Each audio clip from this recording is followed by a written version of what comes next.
So, Slime Isekai is airing this season, and that's given me a couple things to think about. Where the series will go, how it will develop, is Rimuru going to stay as powerful as he is?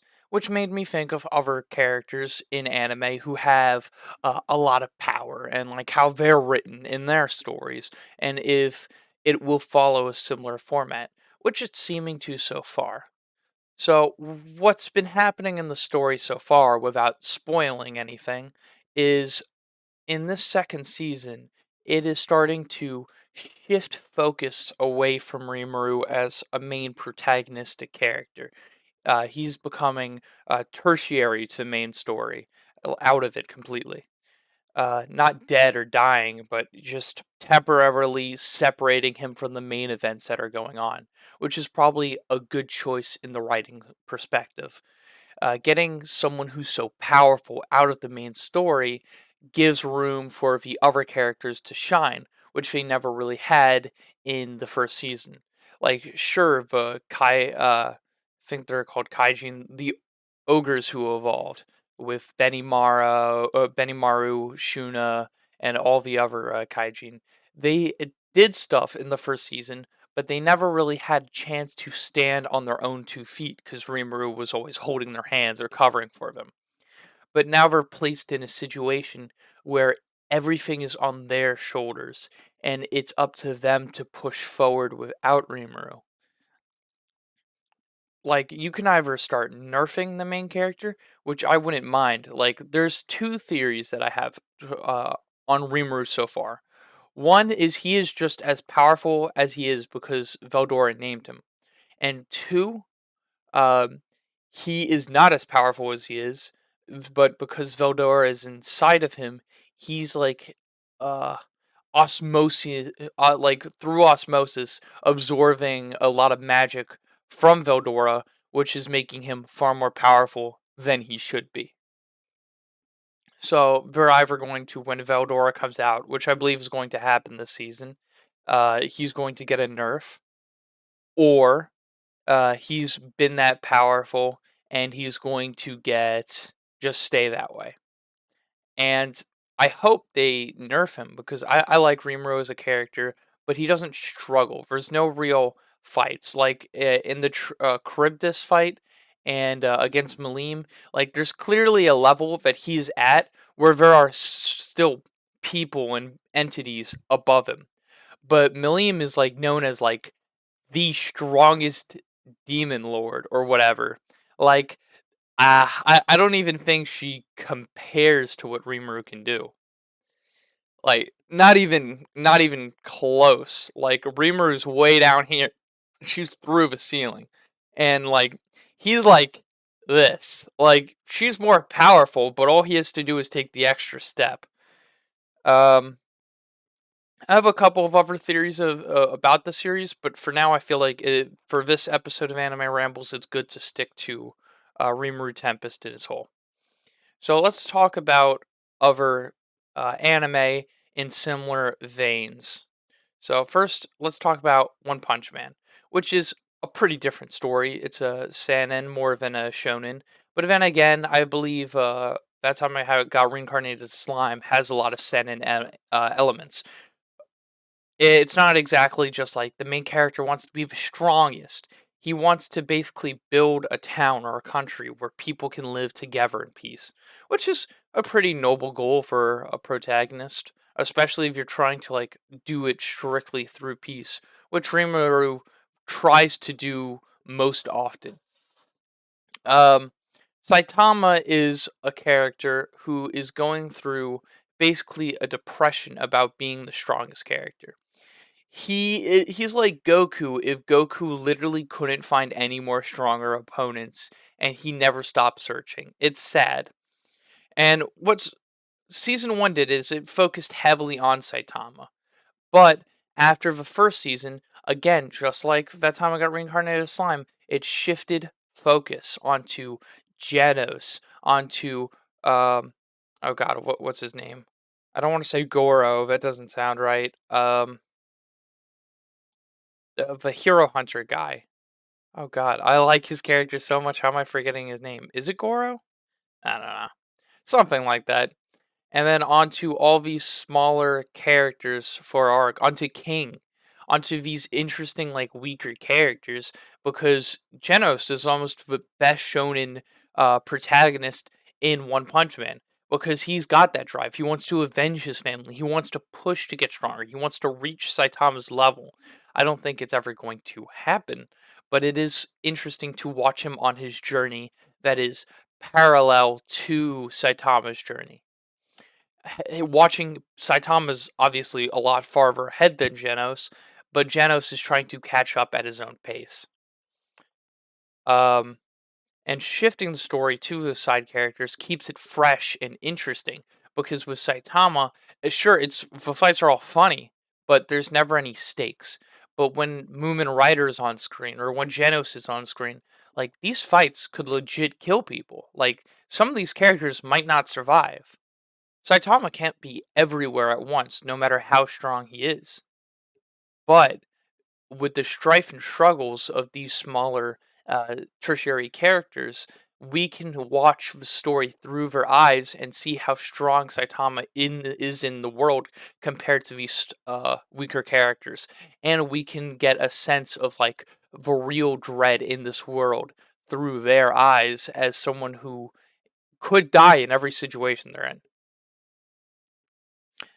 Then we have Overlord, which again, OP protagonist with a bunch of other OP characters, very similar to that time it got reincarnated as slime. Obviously, the Great Tomb of Nazarick is far less "let's all be friends" than the Jura Tempest Federation. Sorry. Uh, but yeah, first season of Overlord heavily focused on Einzelgone, and then after first season, and especially in third season, it shifts focus to characters outside the Tomb of Nazarick.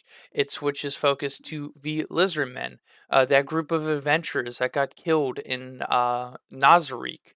Just character after character climb.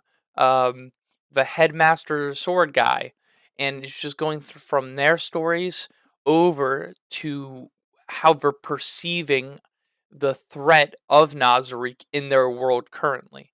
So it gives context to the main character and how powerful he is in these characters' world, in their eyes, telling the story through their own perspective, which is important because gives it sets a standard for how powerful the main character is compared to the power levels of everyone else in the world, to narratively bring him above everyone else. Um, Last thing I want to talk about, which is a show that did this very differently. We're going to be talking about Misfits of Demon King Academy. This is lesser known than all the previous shows. For those of you who haven't heard of it, it is a seasonal anime that aired in 2020 summer, and the man in the middle is our protagonist. His name is Anus Voltigold, and he is the reincarnation of the previous Demon King. So he is broken AF.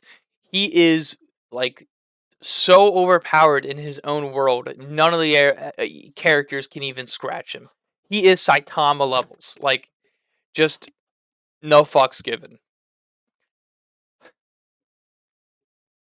So, Anus Gold is absolutely powerful. He casually kills gods. He throws castles. He obliterates people, brings them back to life, and obliterates them again. He does not give a shit, and it never shifts off. Granted, there is only one season to express this, but I don't see it changing anytime soon.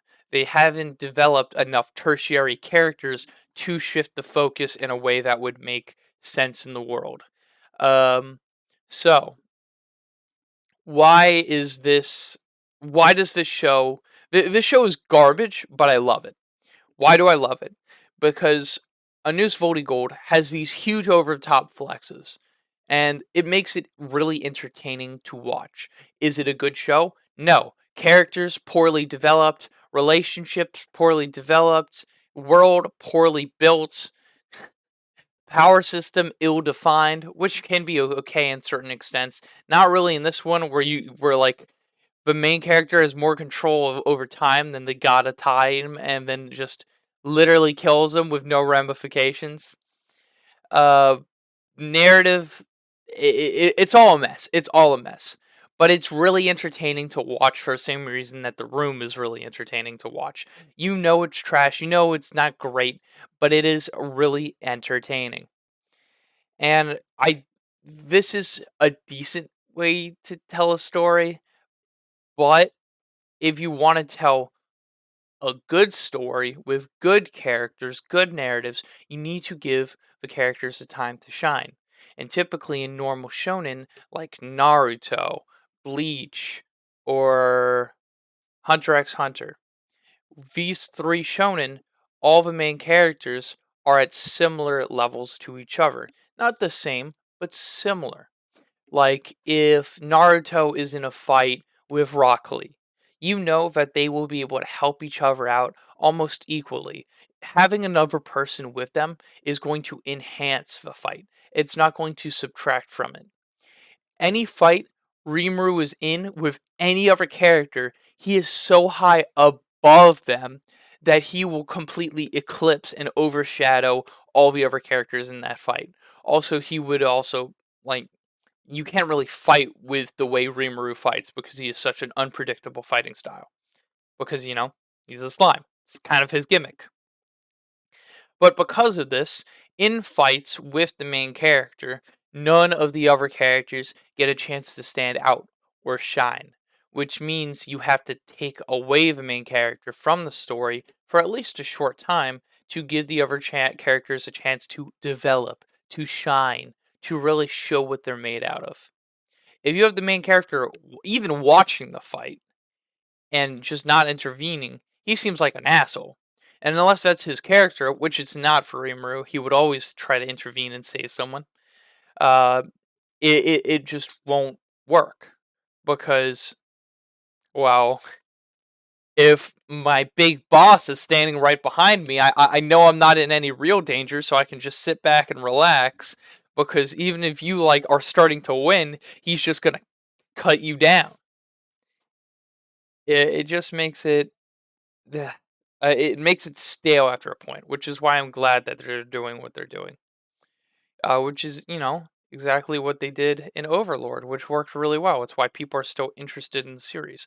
Of course, this slows down the story a bit, but it seems in Rimuru's case, that it's not pulling away to a side story. It's to build the narrative that it's building, that Rimuru's just a part of, and he stepped out of this main narrative for a moment. But anyway, we can talk about my theories on that time I got reincarnated as a slime another time. For now, this ramble is done. I'm going to say this to people who may not know. None of these videos are scriptive. They're all off the cuff. And if there's some sort of discrepancy in something I say, like I contradict myself or something, I'm sorry. Leave it in the comments. I'll try to respond if you have any questions. But for now, I've been Bottlecap. Please like and subscribe, and I'll see you in the next video. Bye-bye.